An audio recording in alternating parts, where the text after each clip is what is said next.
So thank you very much for coming. It's a great honor, and it's a great pleasure to be here today and to be talking to such a such a great community. I see people from different countries. This is amazing. I hope that the workshop is going to be fruitful, and I hope that in this process of sharing, of coming together on this workshop, we will learn something from each other. And I hope that this workshop is going to be engaging for both of us, for all of us. And I also hope that the workshop is going to be transformative for our teaching practices. And I hope that this meeting is going to be like two chemical substances. If they meet together, there is a reaction, and this reaction usually transforms both of these substances. So this is how I hope the workshop is going to go. So let us start. Oh, a little bit about myself. So this is me. I hold the MA degree in Classical Byzantine and Modern Greek Philology, and I have 2 graduate diplomas in education. I also currently working as an English teacher in a foreign language training center at ITMO University in St. Petersburg, Russia. Nothing interesting here. Objectives for today is going to be use Python for developing digital narrative, use Python statements for dialogues and choices, and we are going to learn to write and read simple code. Okay, I would like to start with a quote. In every job that must be done, there is an element of fun. You find the fun and snap, the job is a game. So this is a Mary Poppins, a great philosopher, as you all might know. And I think this is what I was always thinking about creating all of the games that I have created. For some students, it seems really hard, and we should make it fun for them, and we should make it easy for them to learn languages, to learn grammar. So here I have a small graph. This is a graph of 4 different quest-based learning environments that I have developed and used for 3 years at ITMO University. You have so they were used usually in terms of 1 semester, so for 4 months. At the end of each month, we usually have 1 of them. This is Venice of St. Petersburg. It's the first month here. Then you have Only the Sound Remains, There and Back Again by Mr. Syntax, and Intricate Itinerary. And as you see here, we have the perceptual, cognitive, behavioral, and motivational skills of students and how are they different. I think you can see that here we have a huge lift up, and after that it kind of like goes down, and I will explain to you how did that happen and what does it mean exactly. So when we're talking about quest-based learning, I would like you to remember 4 important parts. The first is the role of the player and learner. So this is our students, and they are not just students, they're also players. So they are the people who are going to play our game, and we obviously are going to be people who are designing those games. So the role of the teacher is going to be teacher as a game designer. The third and one of the most important things is going to be the exploration and the puzzle solving, and I'm going to show it to you, and the digital narrative, which is the topic of our talk today. So about being a game designer, right? We are not trained game designers, all of us, we are language teachers. So how are we supposed to become game designers, and how are we supposed to create those educational games that they would be interesting for students? Because we know that our students, they play games a lot, so they are versatile in those games, they know things. So how are we to create those kind of games for them to be interested in them? I would like to quote this, The Art of Game Design, a book of Lenses. So Jesse Shell actually said that I'm a game designer and that's it. This is the only thing that you have to say to yourself. So game designer is not somebody, it's not something to be born. You're not born a game designer, therefore you're not born a language teacher. This is a skill. This is a skill that you can cultivate, and you can be a game designer.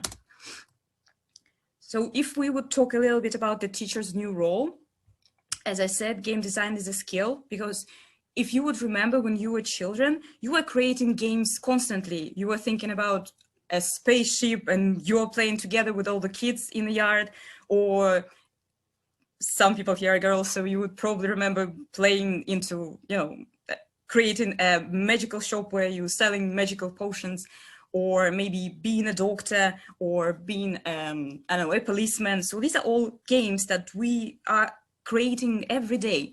We just don't think of them as a skill that we can actually develop and make it better. So I would like you to look at your problem the same way as the game designer does. So not just think of your lesson, for example, or the course or your syllabus as an educational thing, but also think of it as a game that has levels for the students to pass those levels and to achieve that goal, educational goal. This is what I mean by adapting the lens of the game design. Two more important things that I would like you to remember. You are not a gamer.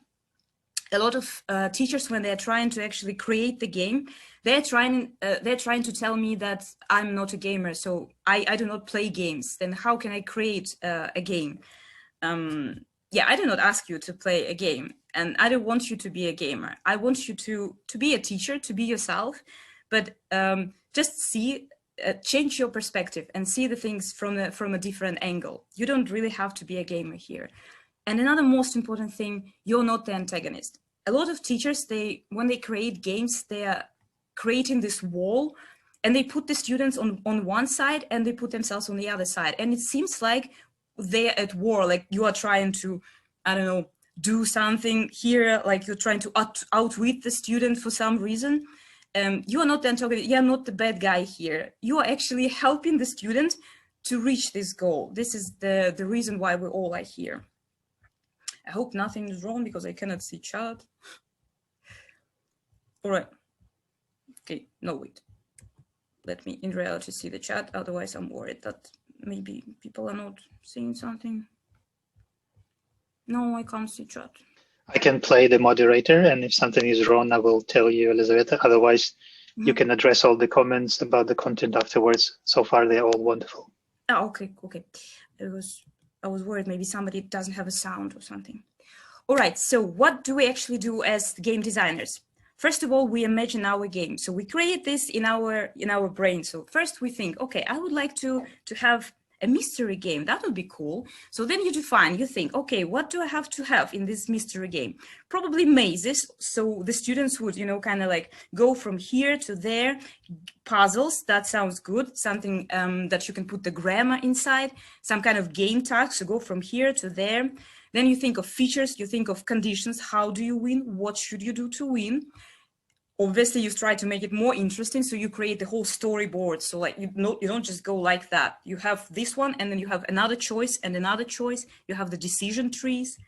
And after that, when you created that in your brain, you write that down, and then you try to explain it to somebody. That is the easiest way. You try to explain it, and if somebody is going to tell you, no, I really do not understand what you mean, then you go back and you try to describe it again. When people finally understand, then this is the time to implement. You create the game, you put it there, you try it on people. Sometimes it doesn't work, and this is completely normal if it doesn't work. Then you go back, you fix the thing that doesn't work, you redesign something, because obviously right now we're teaching online. The first games that I have created, they were created for the offline classroom, for all of the discussions. And that was a huge challenge in reality to create them for the online environment. You can also design levels if you want. And of course, this is what we are also going to talk today, the user interface. So what exactly the students are going to see. Students, when you're thinking about your students, how are you creating the game? You're thinking about the students, and they are not just learners. So it's not just a learner's path. So I have to like study past simple, present perfect, and so on. They are also players. So they have to have some goals inside the game. So if you think about the learner as a player, they have to think that they are in the center of the game. Like the game revolves around them. They should be thinking that, okay, this game is about me. I'm the one who makes choices. I'm the one who is leveling up. I'm the one who is gaining experience. Yes, obviously you are the one who has created that, but they don't have to see that. The game should be interesting for them And it should be interesting for them so much that they wouldn't want to, you know, kind of like draw the curtain and see what exactly goes on behind. The learner also needs to feel that they are in control. This is very important. If they think that you are the one who is moving the game, that they will not feel that they're the one who is actually moving the game forward. So they would think that something is not exactly correct. So you have to give them the autonomy. This is very important here. And the choices that we're going to have in the digital narrative, all the choices, they are supposed to be meaningful. So, for example, if you have a choice and it doesn't actually impact the game, so it's, let's just say, it's like, what do you want to eat, an apple or a pear, and then you just add pear and it doesn't mean anything in the game. So obviously the students are going to be disappointed because they want to make choices that impact the game. They want to see, let's just say, their footprint on the game. They want to see their personal game and how it's going to be created because of them. This is the important part here. So when they play, what do they actually do? We want to create for them kind of a flow, so they will forget that they are actually studying. This is the ultimate goal. So they will forget that the things that they are doing is for language practice. They will finally be able, because when they are on the lesson, they are thinking, okay, I'm on the lesson, so I have to practice English, I have to practice Japanese, French, whatever language you're learning. So they are constantly there thinking about the grammar, thinking that, okay, this is the dialogue as in the textbook. And the game is actually the opportunity for them to leave that textbook behind and finally be able to see things differently. Because we know a lot of our students are afraid of using language. They use it in the classroom and they feel confident, but the moment they're out of the classroom and they are doing something they like, such as playing the games or talking to people, listening to their music or watching movies when they actually need the language, this is where they're afraid to make the first step. They're afraid to play the games in English because they think that if the game is going to be completely in English, they will not be able to understand it. So they will not be able to finish it. The same goes with books and the same goes with movies. They feel that they need some kind of a scaffolding and they're afraid to make that first step. So I think that this game and the games like that, they can actually be that scaffolding. They can be that step to lead our students there so they wouldn't be afraid. And the question is not how this is the important question, not how I trick students to believe that right now they are free and they can do things. It's actually, how are you going to do that? It's not about tricking. This is the actual step that they are doing. And it's the real game. This is the real world and the real people they are going to talk to. Yeah, so back to that quote. If you put the element of fun there, it is not a boring textbook anymore. We are already playing the game. All right, so about the digital narrative and what kind of digital narrative do we have? We have linear and non-linear text. I think everyone is familiar with that. Linear text is the one that goes like that. So we have the sequential path, you have the beginning and you have the end, and you move from it. And obviously non-linear text is when you can choose different outcomes and you can have different endings. And obviously they are connected with a sort of a narrative. The linear is usually connected with a predefined and non-linear with the emerged narrative. So emerged narrative is the most interesting for students because they feel that they are the one who's creating that narrative, although obviously you were the one who coded the narrative before. So we had 4 different quests. The Venice of St. Petersburg and There and Back Again by Mr. Syntax. Those were the linear text because at that time I wasn't very proficient in coding, so I was only able to create the sequential paths. Therefore, they had the single scenarios. Basically, you start, you do things, that's it, you get the points. And they had a linear decision path, so like you did this, and this. So just like that. And the narrative was predefined. I knew what is going to happen in the end. So this is a very easy thing. Okay. Obviously, the choices were also constrained because I knew what is going to happen. I knew all of the outcomes there. Yeah, and the sequential path. Yes. Okay.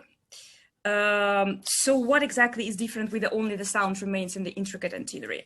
the dynamic feedback is the most important thing, as Malone a long time ago said, that it's a significant factor in games' ability to engage a learner. And we saw in the graph that I have deleted, thank you, Lisa, for deleting the graph. Yeah, as you remember, there was a graph. And in that graph, you saw that the first one was kind of interesting, the second one was very interesting, and the third one was kind of down there. And the reason was because number 2 was with the dynamic feedback. So the students felt that they're changing the game. And then I came kind of back to the previous idea because I thought that this one is easier for me. And obviously the students' motivation just dropped dramatically at that point. So this is how the narrative looks in your head when you are trying to put that on the paper, for example. You have the start, so all of the students are starting at the same point. And then you have the choices, and all of the choices, they usually have 2 or more choices, and they go like that. So this is called a branching narrative. And of course, it can have lots of different endings. Okay, yeah, so it has the branching storylines, different endings, and the most important thing for the student is that through their choices, because this is the choices that a student is making, through this choice, they can actually change the game. So if you imagine your students right here, one student is going to be here, another here, another here, and so they will all have their personal game. At the same time, they're playing the same game that I have created, but they will have their own personal game. They will feel that they have their own narrative and their own path to be a winner in this game. So that is the amazing thing.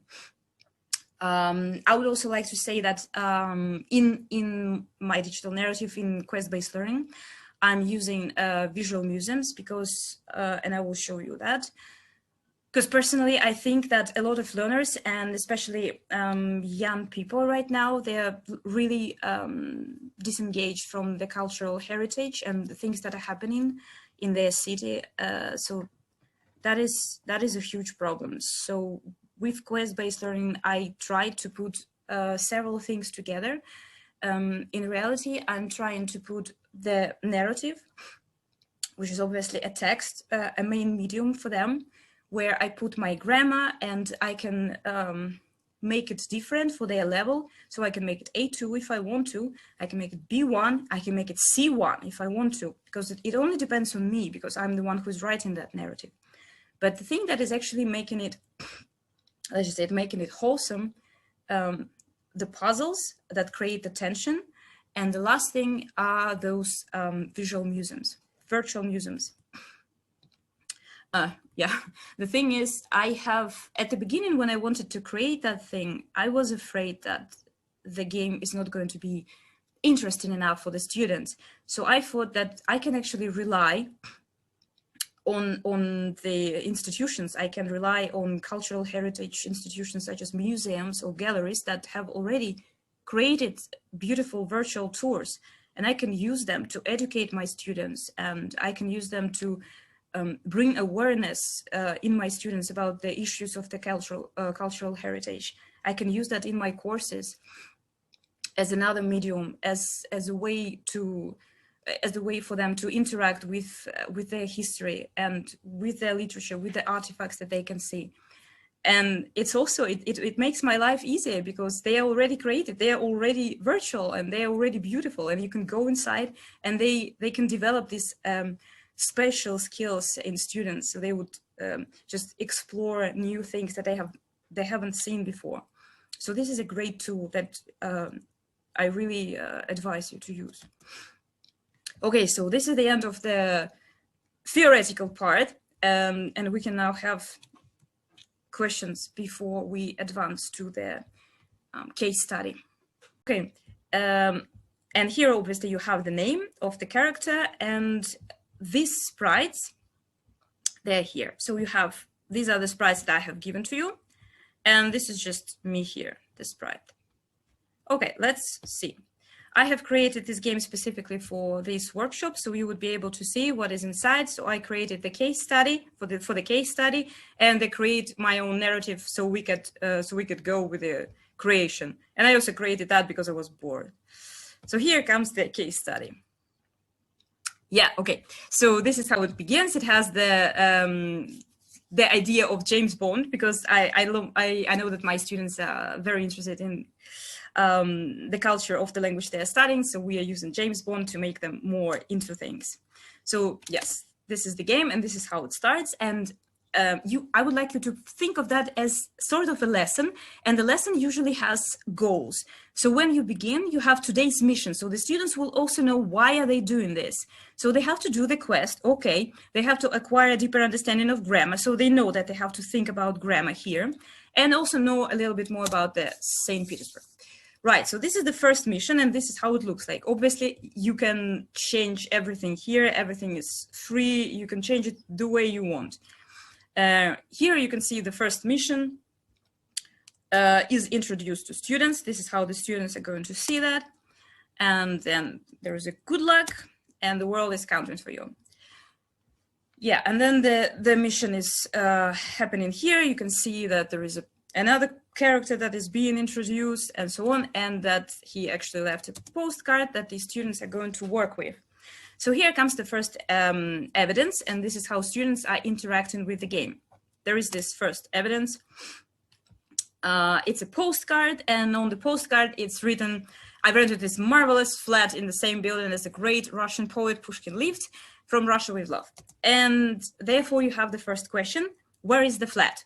And this is actually the funniest moment in the game, because this is where the students before that, they were like listeners, consumers. They were just sitting like, yeah, cool, yeah, game.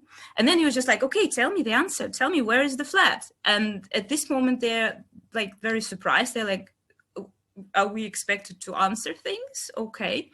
So this is where the first time the kind of like encounter with the game happens. You ask them, what is the address? You cannot actually move, you see? There is nothing you can do. Nope, try again. The game will not let you do anything unless you type the answer. And it's going to check your answer, whether your answer is going to be correct. So for example, no, you need the correct answer. Therefore, here the students are, okay, I have to think, I have to do something. So the address is actually Moika 12, but a lot of students do not know that, because I teach students from Russia, and we are learning English. But there are a lot of students that are coming from different parts of Russia, and not everybody knows where Pushkin lived. So this is also the opportunity for them to develop their digital skills. This is where they can actually learn how to search for the information that they want to, and how to search for specific information in the internet. So here, okay, they have searched, it's Moika 12, okay. Right, we go into St. Petersburg. Here we are.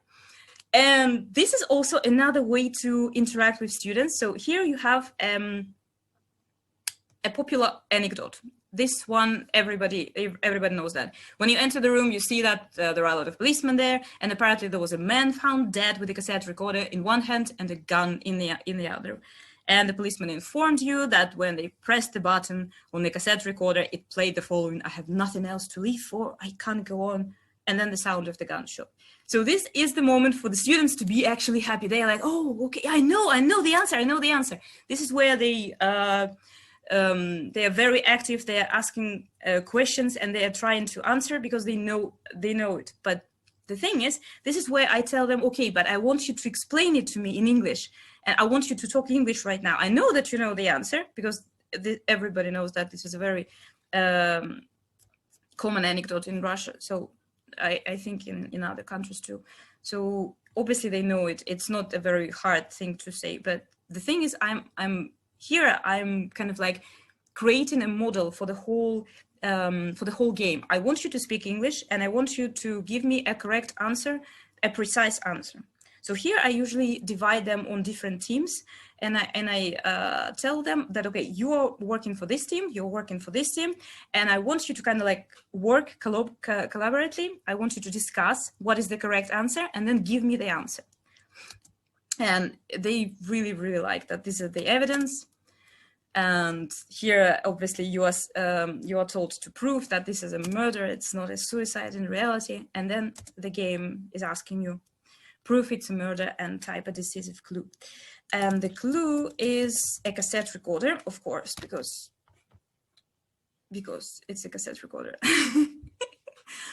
Because somebody has stopped that, and somebody has, rewind it at to the beginning, and therefore it's a murder, and it's not a suicide. So you're a smart one. Here we go after that, and then first they find this. So the police let them search the body. They are clever. They know that they're impacting the game. They're doing something, and here comes the oops. So here comes another thing. So you have this diary of 007, and he's telling you here that he's going to leave the note in the Hermitage, in the second floor gallery of the same year as my flat number. So number 12, what a joker. And in that gallery, there are 12 plus 1 portraits missing. And the note, so the next clue is going to be under the portrait of the famous Russian general who commanded the Russian corps against Napoleon. So yeah, if the students didn't get that, you still have the clue when the cue is saying, I guess you have to put you back to it, and I suggest you go to the Hermitage. And at this point, students are in the classroom, and they're like, how do we go to the Hermitage? We are in the classroom, what are we going to do? So for that specific theme in the game, we have this. Do you need help getting to the Hermitage? So this is also a very nice thing. If the students are going to be lost in the game, if there's going to be something that they do not understand, you can put the clues here. So you can say, yes, please, I do need the help because I do not understand what you want from me. And here there is like, I'm happy to help, type Hermitage in Google, then go to the virtual visit page. So this is the reality, the way it is. Here in our participants guide, you can see that I have put the Hermitage, and it's a real thing. So we can go there to see how the students are going to experience it. And I would like to remind everyone that this is for free. So you didn't do anything, you just put the link here for the students. Okay, and so this is what they're going to see, all of the students. So what of that? Back to the idea. So here you have the whole thing. And now they have to guess which room do I actually mean? So where are they supposed to go? There are so many rules. So you have the second floor, and you go like, okay, second floor, right. And then you have number 12, room the same number as number 12. Okay. So you just go like Control F, let's just say 12, Renaissance, probably not very connected with Russia. Oh, see, War Gallery of the 1812. Oh, how fine. This is connected with Russia and with the Napoleon. That's cool. Okay, so you go there, and this is the most interesting thing for students. So this is like a real game, because right now they're inside, and they can actually move, they can go to places, spaces, they can see stuff, they can interact with the game. And in reality, this is the portrait they are looking for. They can press here and they will see stuff. In Russian, they also have the information about the picture. Unfortunately, English is not that interactive, but yeah, you can still see the portrait of Kutuzov. And this is the person they were looking for. Obviously, they do not understand it from the first time. They go inside and they look through all of the portraits here, which one is the one that they are looking for. So that is very interesting. So the game is also asking you to provide the name, and we can proceed with that. Yes, what I did on the lessons, I also asked them to kind of like have Padlet, and on the Padlet they were when they were browsing, looking for all of this, I was asking them to kind of like to screenshot their screen, what they see, and to upload that to Padlet. So I would be able to see who is the first one, who is the quickest one, and so on. So I could give the extra prizes to them at the end. So obviously after that, you find another note. And this one is a very interesting thing here, because this is how I usually put the grammar inside. So I do not put just like, okay, this is, I like, then gap, coffee. For example, you should put like drinking coffee, to drink coffee, or drink coffee. What is supposed to be here? No, it's better to go kind of like inside. So they would think about the grammar, but they wouldn't, be reminded that this is a textbook stuff. So what they have here is Adonis never left the forest and Venus has never left the forest. So this is the puzzle, first of them, and they can think of this puzzle in terms of grammar, and this is what I usually encourage them to do. So who is dead? For example, you can see that Adonis never left the forest is in past simple. So it is not connected with right now, and he will not have the opportunity to leave this forest.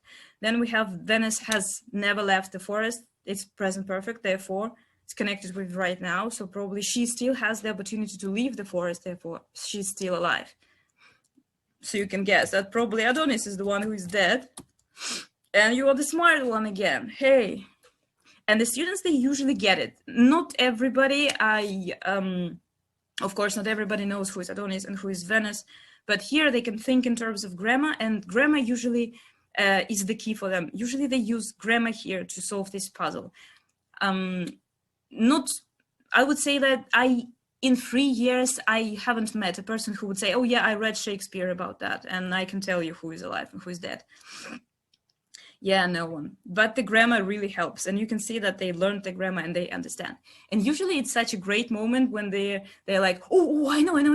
And then they're trying to explain it to you and they're very emotional. It's a really great moment here. This is the death of Adonis, which you can see in room 238 in the Hermitage. So this is another one. Obviously, you found something here, and this is actually the turning point of the game. Here, I usually have students that are divided into groups. So you see the code in here, and this is the code. So I work at Itmo University, and Itmo University is the engineering, and we have students in computer science, cybersecurity, digital humanities, and so on. And when I was creating this game, I was obviously thinking, okay, I'm going to give that to them, and they're going to be, okay, at dead end, we cannot do anything, and therefore we need like Deus Ex Machina that is going to come and save us. Nuh-uh. In reality, it didn't happen like that. In reality, when I put that on the screen, my students were like, all right, okay, no problem. So they just took their notebooks, they took their pencils, and they were like, okay, let me solve this. They were solving this without any help, because they don't really need my help for that. Therefore, I had to change the game here after the first trial. And this thing appeared. So it's like, are you able to solve the code? Or are you not? Because if you do, I have a completely different path in the game for you that I have created specifically for these students, because I know that they're able to solve this. Obviously, first year I failed these students, but the next year I already knew that they are capable of that. So I changed the game for the second one, for the second time. And this is also one of the important things. So you try things, you change things, and you bring them back into the classroom. So no, I don't. Of course, of course I don't. Sit tight, there's a new adventure. So yes, do not be discouraged by that. And there's a beautiful lady coming, obviously, to help you, because this is what she do. And she's going to give you a piece of art as a present. Yeah, and of course, since we have a dead end with the whole code situation, we might as well visit the Russian museum that the lady before suggested. So this is already the second museum, which is super cool. Most of my students, as you can read in the feedback that I have put in our participants guide, they're indicating that they have never been to any of the museums that I'm writing about here, that we're using here. Most of them said that this lesson and this game for them was the first time they actually went to a museum to see how it looks in reality. So we can say that this was a win in here. Oh yeah. So this is one of the puzzles that when I was creating that, I thought they are going to be like, easy, nothing. No, that was the most, if you're going to read the feedback, this is the puzzle they're usually talking about. They usually are like, I solved that puzzle, I was the one, can you believe that? This proved to be one of the most complicated puzzles. Seriously, I have no idea why. Because it's super easy. And inside a maid's hand is a box. Inside the box is evil. I'm inside evil and humanity is inside me. And what am I? So this is a typical kind of what am I riddle that you have in Exeter Codex and so on. There are lots of riddles like that in Latin and in English. Not very much in Russian, but anyway. So I was hoping that they would think, all right, so a maiden is probably a girl, and we have a girl who has a box, and in that box you have evil. So of course I was thinking like, they're going to guess it from the moment, like from here. That's going to be, actually, that's a good idea. Does anyone know the answer to the puzzle while I'm on it?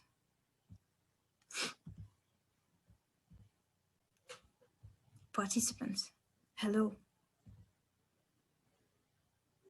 Why have a chat? Yes, absolutely correct. This is Hope. Thank you. Oh, this is so great. See, I have, oh, I'm so happy. Yeah, this is exactly how it is. So the maiden that has a box inside her hands is Pandora. And obviously this box is the box of Pandora. The problem is in English, it's actually easier than in Russian, because in English it's called the Pandora box, but in Russian it's called ящик, which is in reality not a box. It's a kind of a different thing. So it's probably also one of the reasons why it was complicated for them to think of that. But still, there's a girl, there's a box, and there is evil inside. So usually you're the one who's like, definitely Pandora. But still. And yes, the answer is Hope, because she had this box full of evil, and under evil she had hope. So the answer is Hope. And here we go. And this is the first time I put Q in here, so you have amazing. You did it! I'm in awe. Right now that you have answered Hope, I suggest you turn those letters into numbers, and then we will be able to find the room number. So this is what my students really love doing. If you have a word and you have to turn it into numbers, and then you have to like plus and plus, and then have one little number at the end. So this is the plan of Russian Museum. This is how it looks like. And obviously after they kind of like sum the word hope, so you have H, O, P, and E, there's a lot of things, and you're going to get a very big number. And of course, if they are trying to apply the number to the museum, it doesn't work. Therefore, I put this clue in here that there are only 17 rules, so you have to like plus until you get a small number. And the small number that you're going to get is 8. Okay, therefore, here Q is saying that I knew that mysterious lady was far from ordinary, and we should check that room number 8. And so we will. This is the Russian Museum, and I also have put in here. And this is how I usually do. I usually do this with my students. I ask them to find it themselves, but then if I see that they're struggling too much, I provide the links. Because in reality, it's very easy. You just put Russian Museum, and then you scroll down. You just push the virtual tour, and then you go there, and then you search for the specific room. So for example, we can go to room 8 from here. This is how it looks like, but it's obviously more beautiful if you go like that. Also, if you're going to, for the feedback, you would see that my students were complaining about the Russian Museum the most, because of course, not all of the students are going to have laptops on the lesson. Usually they will have phones, and it does work with any phone. The game works with Apple, it works with Android, it works with any phone. It's Windows, you name it, it's completely fine. No problems in it. The only problem can be the museum, because some of the apps are not very good. Like for example, these things on the mobile are extremely small, really small. So it's very hard to kind of push on them, but it's still, it's pretty cute. So this is how it looks like, and you can do stuff. You can go, you can, yes, move around, and you can go into different rooms and search for the things. And so you can have a whole treasure hunt in here. So, all right, so the question is, what exactly are we looking for here? Yes, we are in the museum, but what do we look? And so I give the clue that, do you remember the Hermitage puzzle with the dead Adonis and the Venus? So we have found the dead Adonis, which was really beautiful in reality. But what about the Venus? So this is the time for them to search for Venus. And in reality, they find it almost immediately, they all like, we are searching for sculptures, not the paintings, because at the beginning they obviously are like, okay, the paintings, there are lots of paintings, but I'm not so evil to put the painting for them to look for. It's crazy. I mean, Hermitage, it has like, I think 4 million pieces. They would never be able to find it. Therefore, I use the sculptures. There are not so many sculptures in there. And the sculptures are usually kind of like in the middle of the room, and they draw their attention. So this is the Venus they are looking for. It's really not that complicated. It's just there. So yeah, this is the Venus, a statue of Venus by Shedrin. And yeah, so here is the time where all of the threads are going to be connected. So it was previously, before, it's now in the museum, but before it was in the same place where Pushkin studied. So now the students can see that, things are connected. Oh, whoa, there's a story in there. And they find the conclusive piece of evidence. The 3 pieces of art that are going to be stolen. So you have the Death of Adonis in the Hermitage Museum, you have the Baffin Venus by Shedrin, and then you have the bust of the architect. And here you have like the bust of the architect. Who's that? Obviously. And plot twist. You have the news, that dead person, you know, at the beginning of the game. He was actually the Bond's contact in the gang, and he was the author of our puzzles, and it is his blood on the note. Yes. And yeah, the police, Russian police is very good. Yeah, they have found the second half of the note. And yes, here's the second part of the note. So here's the time when the students, if they didn't solve the case before, so if they did, this is where they jump. If they did not, this is what they see. So they see the second part, and this is the time when they are trying to guess. So as A becomes B, we became friends, may St. Isaac's be with you. This is a very simple, this is called Caesar's code. Yes, about the puzzles, forgot to tell you. So all of the puzzles should be designed by you, because if you can Google them, you can be 100% sure your students can. So all of the puzzles here, they were designed by me. I made them, create them from the very beginning. So this puzzle is also, it does not exist apart from this game. So I created it specifically for this game. So as A become B, it means that, so like here you have the B, but in reality it's A. So you move all of the letters there. So instead of TFFL, you would have SEE K. So you have seek, then you have the, and you have all of 3 there. So a seek the note, I think, as far as I remember, seek the note under the bust of the architect. This is the thing, and obviously I have to type it right now.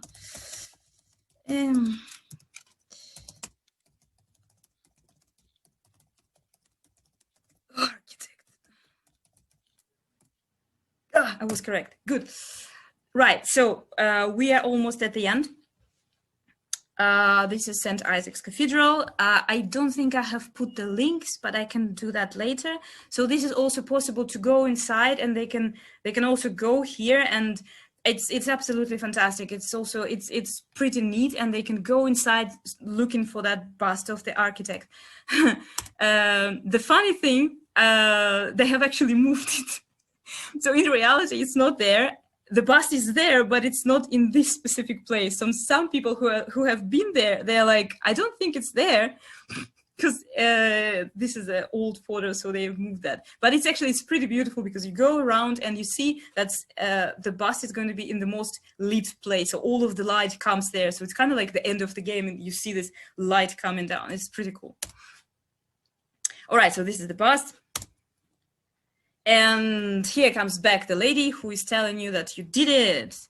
And now she's going to tell you where Mr. Bond is right now, so you can save him. And now you feel that you have accomplished so much. You did the quest, you saved James Bond, which is absolutely cool. You practiced the grammar, and now you know so much about the history and culture of St. Petersburg, which is fantastic. And here I am telling you, congratulations on that. And we are back at the beginning. Oh, and I'm 3 minutes before. That's cool. All right, this is the time for questions about the game itself. My gosh. Yeah, it's 44. Yeah, 44. And 4 plus 4, you have 8. Signal. Whoa, guys, you're so clever. Is it because what happens to all? I thought it from the. Oh, this is so cute. All right. That is so nice. All right. If you have any questions right now, you can ask me, and then I will start explaining the code under the game, and we are going to do things together. Going to do it. There is a question. How long did it take you to design that? 4 hours. 4 hours, not days, 4 hours. It's actually very easy. See? It's very easy. There's like, seriously. Do you write a narrative and script at the same time you code it? No, I usually do it. So first I have the idea, like kind of like a story. I have the story, and then I try to, first I write the story usually in Google Doc, and then I kind of like put the puzzles in there where I think the puzzles are okay. And at the same time, when I put the puzzles, I usually imagine it in the classroom. Yeah, kind of like storyboarding. I usually imagine it like, how is it going to go? For example, how many stories can I keep up at the same time in the classroom? And usually it's not more than 2. So usually I can have 2 massive group of students, and like more than 2 is usually way too complicated. I did try with 3. It's a bit hard. So you keep with 2, and what you do, you usually put different types of clues. So here you have, for example, 1, and here you have the second one, and then they come. They obviously have like different routes, but then they have like one hole. So they get different letters, but one hole. So they get to the same point, but they cannot solve the puzzle unless they collaborate, unless these 2 groups talk to each other, because one has one puzzle, one part of the puzzle, and another one has the second puzzle. And usually when they collaborate, when they actually talk, because I don't like people to be rivals in the game. I actually prefer friendship and love, and I want them, you know, kind of like to talk and like, so tell me, what do you have? And we will tell you what we have. And then they put it together, and this is how they usually solve the last puzzle in the game. This is how I design things. So they know that they have to talk to each other. They have to use English, they have to use the language, because if they are not going to put that, they will not get through. So yeah, first write the things, then put the puzzles in there, thinking of that, and then just code it. When did students type in clues with spelling mistakes? Oh yeah, that's a good question, yes. Okay, so with spelling mistakes, you can actually code that. There is a special variable in Python. You can like think what kind of spelling mistakes the students can make, and you could put it in the game, so it will still be accepted or not accepted the way you want. So if you want it to be not accepted, you can code that. If you want it to be accepted, you can code that. The game is flexible in that respect. This is very good. A couple of good books for finding ideas for puzzles and maybe try to solve them. Oh yeah, puzzles. Oh yeah, thank you. Yeah, I love puzzles. I might be a bit crazy about puzzles. You know, in Harvard University, they have these puzzles competitions every year. And yeah, me and my students, we usually take part in those. This year they were online. They're pretty cool. Yeah, puzzles are great. Okay, so in reality, the most complicated thing I would say is not coding, because I'm going to show it to you. It's Python is like English. It's really easy. The most complicated thing is usually to put it within the virtual museum, because it's such a great tool, and you want to use it because you want your students to explore it. You want your students to go inside and like really see some things. And what I'm planning for the next time is to kind of like gather the clues. Oh, my internet connection is unstable. Okay, so I'm planning for my students for the next time to gather the clues from different from different items in the museum, from different floors maybe, so they can really explore it. Not just go in, make photo and leave. I just really go inside and see stuff. This is what I want them to do. All of this, obviously, you have to think through. So everything is your design. What are the advantages of coding oneself in Python as opposed to using a tool such as or ThinkLink? So in reality, you can create games even using the Google Forms. They can give you, yes, Google Forms. They give you the opportunity to create the branching narratives and escape rooms and things like that. But they don't usually have this immersive experience, because here you can kind of like go dive into it, especially if you have images like the one that I have right now. It's more interesting than the one that I have showed to you when you have just a blank wall. Here you have kind of like a 3D space, and you feel that you're actually interacting with characters in the game. So from the motivational point of view, and it's more engaging to have this kind of games than the simple, kind of like the students are typing and the game is responding. So it's more interesting than just a tutorial that is checking whether you were correct. Okay. So shall we start with coding, right? Okay, create my own narrative. I hope it will work. Yeah, it does. All right, so now I'm going to make it a little bit smaller because I need the coding part too. Okay. Yeah. Yes. Where is my narrative? Here it is. Here we go. So, yeah, no, in reality, I should go up there because I did not introduce it to the characters. All right. So, as you might see in our guide, I have put all of the code that I'm going to work with, and I have put it into these code blocks, because RenPy is very, as I was telling you, is very sensitive to, colon, semicolon, and spaces and capital letters. So it's I put it in the code block, so you would be so it would be easy for you to copy. You just copy it from there, and all of the specific characters and all of the spaces and capital letters, they are there, so it's easy for you to copy. So if we start, for example, these are the characters that I use in the game. Excuse me. So when you start, this is the beginning, there is nothing above that. So you start with defining your character. This is how you tell the game that I want to use this character. This is the character of the game. So you use define, you write define.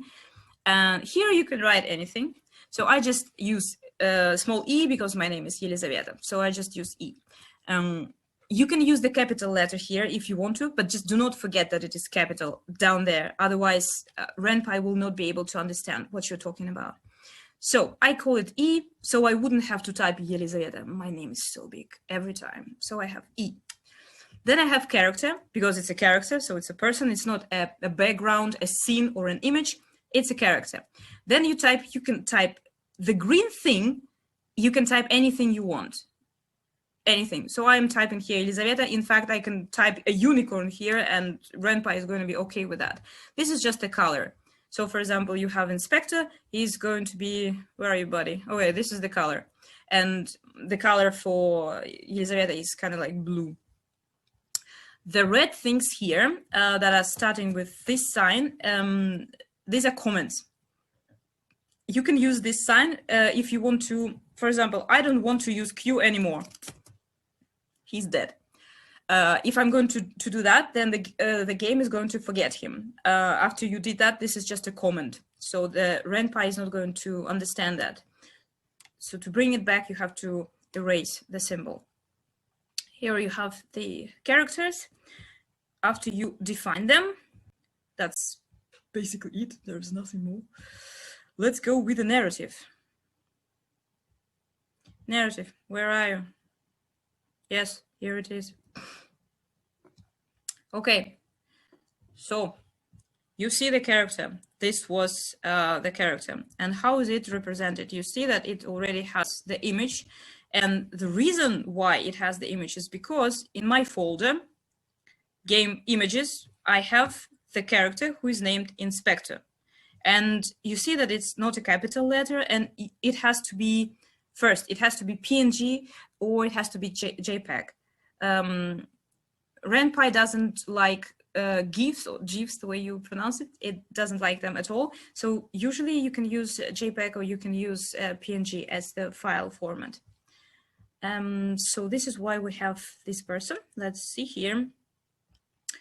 So to show him here, Python is using show.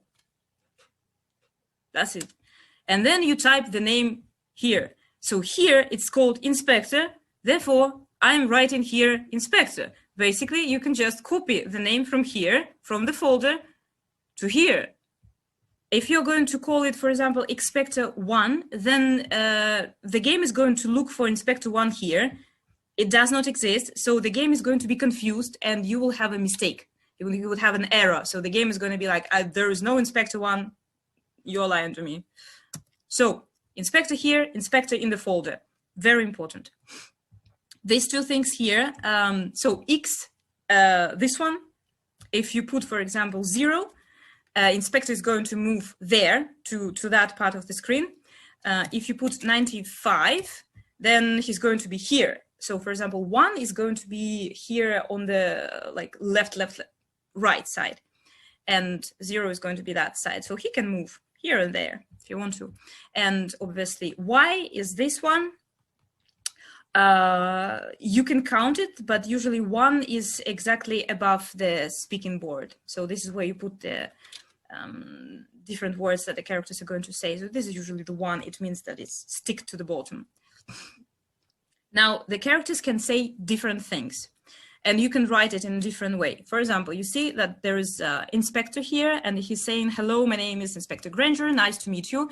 And you can see it exactly here in my code. So I'm using I, because I don't want to write inspector, it's too long, so I'm using just I, then space, and then we have, how do you call that? Is it parentheses? I forgot what it's called. Quotation marks. So you have quotation marks, and then you have this phrase, hello, my name is Inspector Granger, nice to meet you. And then you have to close them. There is another possibility. If, for example, if you forgot, was it I capital or was it I small? I don't remember. Then you can do that.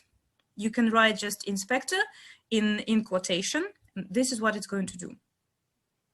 Hello. Okay.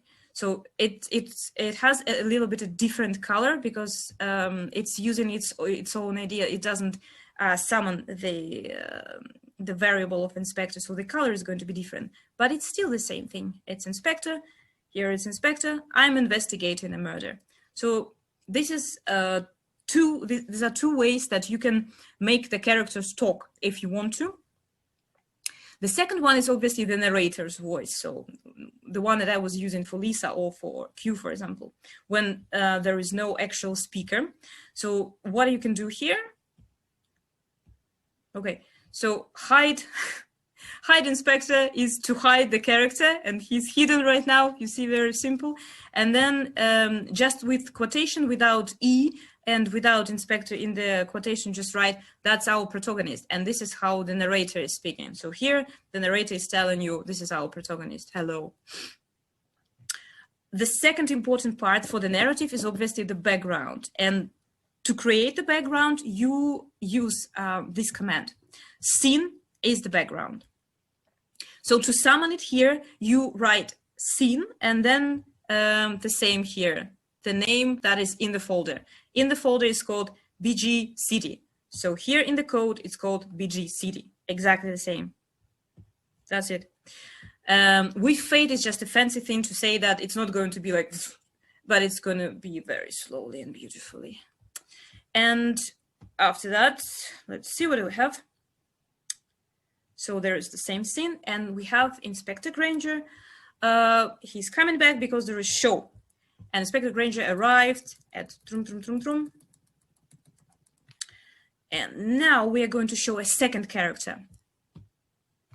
The second character can be, so two characters can be in the same space at the same time.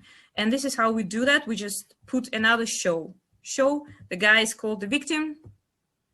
In here, victim, see? This is why you type victim in here. So inspector was on the right, so he's close to 1, and the victim is close to the left, so he is 0. Therefore, this is how we do it. And this is how they talk. Again, we're using I for inspector. Victim is dead, so he's not talking.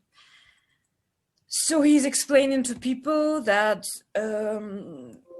Mr. Travers has died. Oh yeah, by the way, where did I take these characters from? This is from English file A2 level, and it's called a murder mystery. So I'm just taking them from the book, and the story is from the book. So this is nothing specific here, just a story from the book that probably your universities have, and they're giving you, and you can just recreate the story in a completely different way. So here you have this. Somebody killed him, all right? He looked at them one by one, but nobody spoke. And yes. What did your husband do after dinner last night? We finished dinner at about 9:30. Then Jeremy said he was tired and he went to bed. Did you go to bed then? No, I didn't. I went for a walk in the garden. What time did you go to bed? About 11:45. Was your husband asleep? Okay, so this was also one of the things that you can do with the game. I didn't do it with the previous game, so I might have caught you on surprise here. You can put the audio, so every character can actually speak if you have the audio here. So you have, it's very easy. You just type play music and you put the music here. That's it. You don't have to do anything else. So this is also the file from English file where, you know, inspector is asking questioning the wife of the person who died. And so it's extremely easy. Where do we have the music? The music you have to put in the folder that is called game, and this is it. This is called Amanda. So RenPy can use MP3 and it can use OGG and WAV. So it's pretty common thing. MP3 is usually the one that we use. So play music Amanda free. So it plays the music, nothing special here.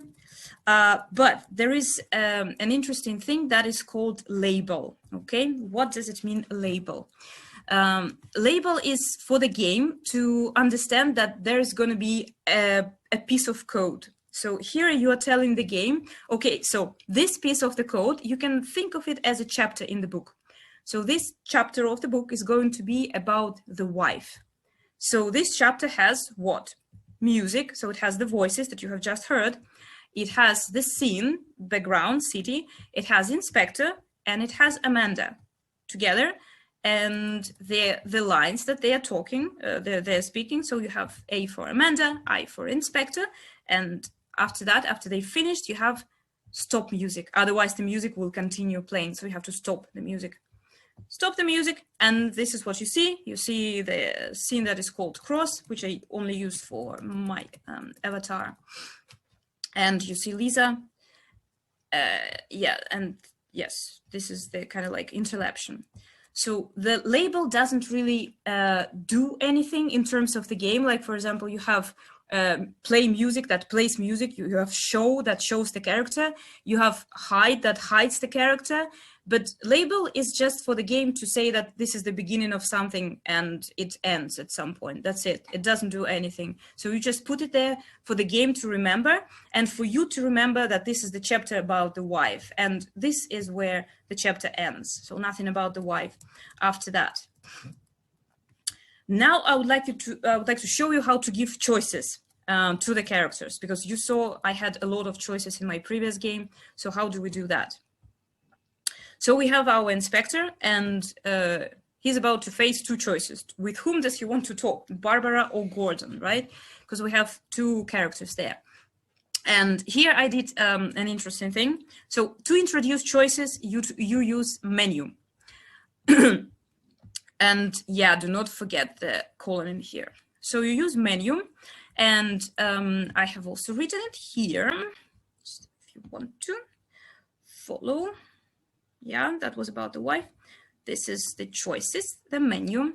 Okay, so these are two choices you see, Barbara, Gordon, you see them here, Barbara and Gordon. And they have a new statement for us, jump. Jump basically means that you jump from one place in the book to another place, that's it. And this indicates where you're going to jump. So you are jumping to the label that is called daughter. And here it is, you have label and it's called daughter. And it has the chapter about the daughter. It's very easy. So obviously Barbara is the daughter of Jeremy. So if you press Barbara, you would go to the chapter about the Barbara. If you press Gordon, you're going to go, I call it business partner because he's a business partner. So if you press Gordon here, you will go to the chapter about Gordon. So there is a label that is called business partner. It's about Gordon. I'm not pressing it because I want to show you something. And this is a very cool thing that you can use. It's this thing. It's a Python code. It's a variable and it's called a $sign. And in reality, this is how we use it. It's collecting information about the students. This is the most important thing. So if you, for example, if you're going to introduce grammar inside, for example, you want to have a game about present perfect, right? And you want to see how your students, what kind of mistakes are your students making in every exercise, for example, in every puzzle. You want to see whether they are like just typing incorrectly or whether they're actually using past simple instead of present perfect. This is the thing that can help you because it remembers everything. This is the thing that helps the game to collect information. Everything that the students are going to say, it's going to be collected by this thing precisely. So what does it do? It's a bit misogynistic here. So what does it do? If you're going to press Barbara in here, it's going to kind of collect information that this is already the second woman that you are asking. So first was the wife and the second one is Barbara. So again, a woman. So the game is collecting information that the inspector is not asking men and he's only asking women. Why? So this is collecting information. So for example, let's see. If I'm going to press on Barbara, so you have the Barbara is saying things, obviously, and then you have the reaction. This is the game collected information that I have pressed on Barbara. And therefore the game is saying, do you think the murderer is the woman? Because this is what I told the game to say. Let me show it to you in the code. So the daughter should be true in order for this thing to pop up. After you talk to the daughter, you jump to the chapter label that is called investigation. This is investigation and it has two options and it depends on the student's choice. So if the student has chosen daughter, so if the student has chosen Barbara, then the student will have one story. And if the student has chosen Gordon, they will have a completely different story. And this is how you do it. You put that $sign there. So now the game remembers that I have chosen daughter. So if daughter is true, then this is what the game is going to tell me. The game is going to say, Inspector, do you think the murderer is the woman? And obviously there's going to be Inspector who's a bit shocked. He did not expect that. He didn't think that much. And here we have another interesting thing here. Okay, so this is called input. This is another type of interaction with the game that you can have, and it's very good for any type of grammar exercise that you can use. So before that, you had something that like a multiple choice, right? Where you can, the student, for example, you can have a grammar question. If you want to be like very easy at that, you can have a grammar question and the student can just check which one the student wants. And the game can remember whether he's making mistakes or not. Here it's going to be different because here the student has to type things, and this is how you do that. Label is just a chapter. You can write anything here that you want. I just wrote murder because it's about murder. You have this $sign again. So the $sign obviously is going to remember your choices. Here you can write anything you want. So for example, question 1, question 2, question 3 can be here. And then you have rank by choice, because rank is going to choose from the correct answers. Here you put the correct answers. So for example, the correct answer is Claudia, meaning if he's going to talk to Claudia right now, he's going to confirm my theory that he's only asking women and he thinks that the woman is a murderer.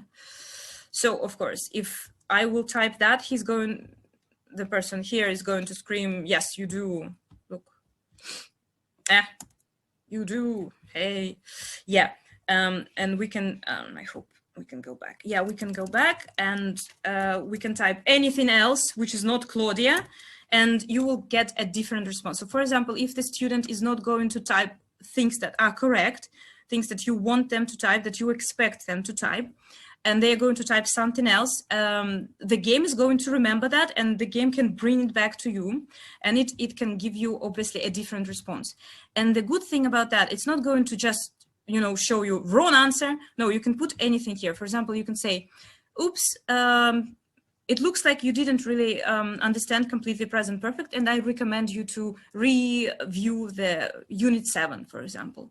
And a student can be like, oh, okay, I think maybe I should do that. You have the instant feedback from the game about the grammar or about the plot line here. Okay, this else is obviously, so if you have put Claudia here, then things are going to be like that. Else, so if you didn't, then you will get this kind of response here. And jump is okay. That was Russian. We are jumping to another chapter. So we are jumping obviously to the second choice, to Gordon, back, and inspector can talk with Gordon here. And so you see it here. You have me here asking, so who do you think killed him? And inspector say, I think it was Gordon. And he thinks so exactly because we have made him in reality think so, because we went through all of this code navigating the choices. And after that, thank you so much for coming. So there's nothing after that, that's it. And you can see there's return here. Return in reality returns you to the main menu. If you don't want them to go to the main menu, for example, and you want them to get back to the previous choices, you can use our favorite jump. Just type jump in here, jump, and then, for example, where you want them to go to the start, for example, you type jump start, and then the game can start again. Or I can show that, I can show it within my previous game, how to jump between choices. So for example, this one is question 2, this one about the cassette recorder, right? And I typed it recorder here just in case. So it's question 2, and you try, and this is the code. So input is things that students are going to put in here. This is the question. So proof it's a murder, type in, and here you put the quotation, and this is what students are going to type in here. And if you try, so if this string is exactly the same like this one, then you are a smart one. Then you're going to get correct. If it's not, then you're going to get the nope, try again. And this is how you can make students to actually repeat the exercise and not let them proceed with the game unless they're going to make this exercise correctly. So this can be potentially a drilling exercise if you want it to be, because jump can jump back here to question 2, and here it's going to kind of let you try again, and like you can have infinitive attempts. It's if you want the student to have infinitive attempt, but in reality you can also code to count the attempts if you want to. That is also possible, or you can give points. That is also possible. So there are a lot of things, but these are the most common ones, and I've put all of them here so you can copy that. Here you have the if and else, and my mistake in English. And here you have the input. the easiest input, this is the word that is going to be with the you try. So if this one is Claudia, so if the input is matches exactly the random the choice from RenPy, then you're gonna get great. If obviously else, if it doesn't, then you're going to get a different result, and you can get back, or you can proceed to a different storyline, which is also possible. Okay, this is the end.